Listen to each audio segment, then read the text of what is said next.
سوال کی سب سے نمایاں خصوصیت یہ ہے کہ وہ بالکل واضح اور صاف ہو۔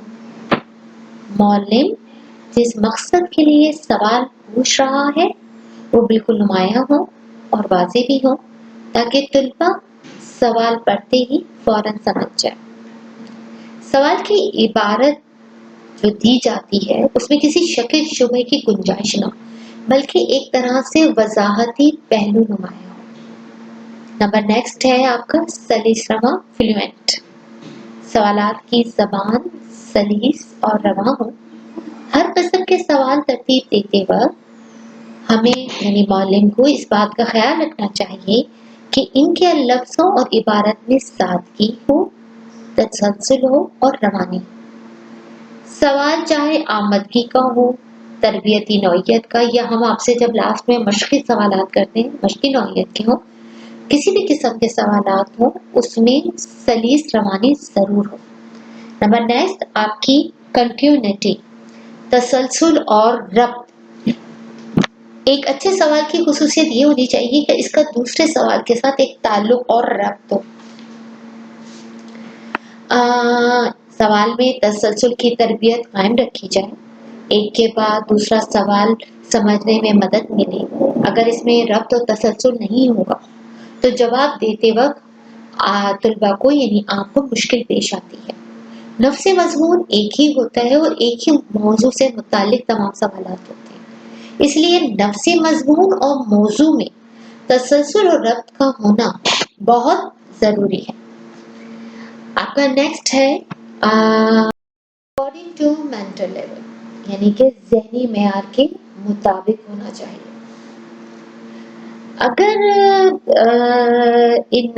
اگر ایک مثالی سوال کو ہم دیکھیں تو اس میں طلباء کی ذہنی صلاحیتوں کو مد نظر رکھ کر ہمیں تیار کرنا چاہیے جو کہ ان کی ذہنی سطح کو بلند کرے۔ طلباء سے جو بھی سوالات پوچھے جائیں اس کی زبان آسان ہو اور مطلوبہ جو مواد ہے وہ طلباء کی ذہنی سطح سے مطابقت بھی رکھتا ہو، کیونکہ اس کے لیے ضروری ہے کہ طلباء کے مینٹل لیول کو جانا جائے کہ جو معلومات ہم انہیں ڈلیور کر رہے ہیں ان کی ذہنی سطح اور ان کی استطاعت میں مطابقت بھی رکھتا ہو۔ ڈیفائنڈ یعنی کہ قطعیت یعنی حتم۔ سوال ایسا ہو جس کا جواب حتمی اور قطعی ہو، اس میں کسی کی تبدیلی کی گنجائش نہ ہو۔ ایک موضوع پر ایک ہی سوال پوچھا جائے جو قطعی اور حتمی شکل کا ہو۔ سوالات کو اجزاء میں کبھی بھی تقسیم نہ کیا جائے بلکہ اس میں قطعیت پر، کیونکہ اگر آپ اس کو مختلف اجزاء میں تقسیم کر دیں گے تو اس میں جو ایک حتمی پہلو ہے وہ اس پر سوالات پر کافی برا ایک طرح سے اثر ڈالتے ہیں۔ اس لیے سوالات میں ضروری ہے کہ ان کو اجزاء میں تقسیم نہ کیا جائے، اور اس کے لیے ہمیں ضروری ہے کہ ایسے سوالات ہوں جو حتمی نوعیت کے ہوں اور طلباء ایسے سوالات کو فوراً سمجھ لیتے ہیں اور جواب دینے کی کوشش بھی کرتے ہیں۔ یہ خوبیاں بہت ضروری ہیں جو ایک سوال کو میں بناتے وقت ہمیں مد نظر رکھنا ہوتا ہے۔ ہمارا نیکسٹ ہے چیلنجنگ یعنی کہ چیلنج۔ طلباء ایک اچھے سوال کے لیے خصوصیت میں یہ شامل ہونا چاہیے کہ طلباء دوران تدریس نفس مضمون کو اچھی طرح سمجھ لیں اور سوالات کو چیلنج سمجھ کر قبول کریں۔ استاد بھی اس دوران سوالات کو قدر مشکل اور دشوار بناتے بھی جائیں تاکہ طلباء اپنی تمام صلاحیتوں کو بروئے کار لا سکیں۔ اس سے ان کے اندر جو ہے مسابقت کا رجحان پیدا ہوتا ہے، ایک سے بڑھ کر ایک جواب دینے کی وہ کوشش کرتے ہیں، وہ اسے چیلنج سمجھتے ہیں۔ اس کے لیے ضروری ہے کہ سوالات کو آہستہ آہستہ آپ قدر مشکل اور دشوار بناتے رہیں تاکہ طلباء جو نفس مضمون ہم پڑھا رہے ہیں اس پر عبور حاصل کر سکیں۔ اس طرح ذہین طلباء کے درمیان مقابلے کا رجحان بھی پیدا ہوتا ہے اور وہ ایک دوسرے سے سبقت لے جانے کی کوشش کرتے ہیں۔ نمبر نیکسٹ ہے آپ کا تھرو پروونگ یعنی کہ غور طلب اور فکر انگیز۔ ایک اچھے اور مثالی سوال کی خوبی یہ ہونی چاہیے کہ اس میں غور و فکر ہو، وہ طلباء کے لیے فکر انگیز ہو، جس سے طلباء کا ذہن متحرک ہوتا ہے اور وہ غور و فکر پر آمادہ ہوتے ہیں۔ جب طلباء غور و فکر پر آمادہ ہوتے ہیں تو ان میں سوچ و بچار میں وہ مصروف ہوتے ہیں اور پھر جواب دینے کے قابل ہوتے ہیں۔ ایسے سوالات کے لیے معقول وقت بھی ان کو درکار ہوتا ہے اور اپنی وہ ذہنی صلاحیتوں کو استعمال میں لا کر جواب دینے کی کوشش کرتے ہیں۔ سوال اتنے بھی آسان نہیں ہونے چاہیے کہ طلباء اس پر ان کو غور و فکر کرنے کا موقع ہی نہ ملے، اس لیے نہ اتنے مشکل ہونی چاہیے کہ وہ ان کی ذہنی سطح سے بہت دور ہو، بلکہ سوالات میں ہمیں طلباء کی ذہنی استطاعت کا خاص خیال رکھنا چاہیے اور ساتھ میں ان کی ذہنی استطاعت کے ساتھ ساتھ اس بات کا بھی خیال رکھنا چاہیے کہ طلباء کو اس ٹاپک سے متعلق کتنی سابقہ معلومات ہے، اور ہم سابقہ معلومات کو نئی معلومات سے بڑی خوبی کے ساتھ جوڑتے ہیں، تبھی جا کے ہمارا نفس مضمون طلباء کی سمجھ میں آسانی سے آتا ہے۔ ہمارا نیکسٹ ہے مقصدیت، پرپوزو، یعنی کہ سوال جماعت میں ہمارے سوال پوچھنے کا کوئی نہ کوئی مقصد ضرور ہوتا ہے، سوال چاہے آمدگی کا ہو یا تدریسی نوعیت کا، مشقی ہو یا آدھا، یعنی کہ جب ہم مشق کرتے ہیں تو لاسٹ میں جب ہم آپ کو ٹاپک پڑھا دیتے تو آخر میں ہم آپ سے یہ سوالات اس لیے پوچھتے ہیں کہ تاکہ آپ نے ٹاپک کو کس حد تک سمجھا بھی ہے۔ تو وہ سوال ہو تو ہر سوال کا ایک اپنا مخصوص مقصد ہونا چاہیے اور جواب اس مقصد کی تکمیل ہمیشہ کرتے ہیں، اور اس کے لیے ہمارے لیے ضروری ہوتا ہے کہ طلباء ہم نے اس جواب سے ہمیں یہ حاصل ہوتا ہے کہ ہم نے اپنے جو مقصد بنایا تھا اپنے نفس مضمون کو اپنے طلباء تک ٹرانسفر کرنے کے لیے وہ ہم کس حد تک پورا کر سکیں۔ ان میں لاسٹ ایک اور ہے معیاری، یعنی کہ اسٹینڈرڈائز۔ ایک مثالی سوال کی اہم خصوصیت یہ بھی ہونی چاہیے کہ سوال کے معیار کا تعین اس کے موضوع اور سبق کی مناسبت سے کیا جائے۔ ہم سوال میں جو سبق سے اہم معلومات طلباء کو دے رہے ہیں، طلباء جواب دیتے وقت اس معیار کو برقرار رکھیں۔ اس طرح ان کے اندر معیاری سوالات جب ہم تخلیق کرتے ہیں تو اس کے دوران ہم سبق کے اندر اہم اور معیاری معلومات ہمارے سوالات کا مرکز ہوتے ہیں اور ان میں ہم معیاری الفاظوں کو ترتیب بھی دیتے ہیں۔ اس قسم کا معیار برقرار رکھنے سے طلباء کی اندر سوال کو سمجھنے کی کیپیسٹی بڑھتی ہے، سمجھنے کی صلاحیت بڑھتی ہے، اور وہ جتنا بہتر طور پر سوال کو سمجھیں گے اتنی ہی بہتر طور پر جواب دینے کے لیے آمادہ ہوتے ہیں۔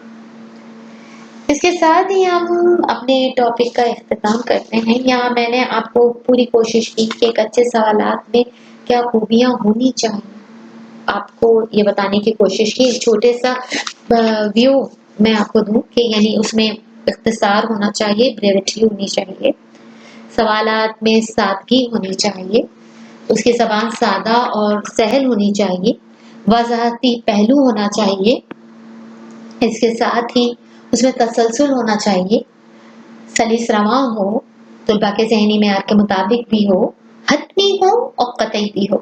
اس کے ساتھ ہی طلباء اس سوال کو چلے سمجھ کر قبول کریں، غور طلب ہو تاکہ ان کی صلاحیتیں بہتر طور پر نکھر جائیں۔